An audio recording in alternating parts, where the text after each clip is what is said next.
আসসালামু আলাইকুম। আশা করি সবাই ভালো আছেন এবং আমিও ভালো আছি। আরেকটি নতুন ভিডিও নিয়ে চলে এসলাম। আজকে আমি একটা ফিশ ট্যাঙ্ক বানিয়েছি, দেখতে পাচ্ছেন।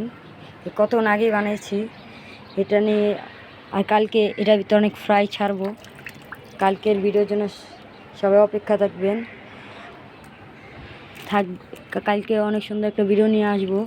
এই আমাদের মাছগুলি, আমাদের মাছগুলি এসে পড়েছে। এই আজকে এটা আমরা নিউ ট্যাঙ্ক বানিয়েছি, আরও 20 মিনিট হবে এটা বানিয়েছি। এখন এটার ভিতরে পানি দিয়ে ধুয়ে দিচ্ছি।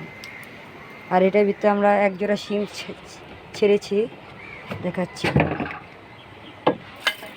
শিমস, এটার ভিতরে এক জোড়া শিমস আছে, ওই যে দেখতে পাচ্ছেন, ওই যে শিমস দেখতে পাচ্ছেন, পুরো লোডেড। আজকের জন্য এতটুকু ভিডিও। আল্লাহ হাফিজ।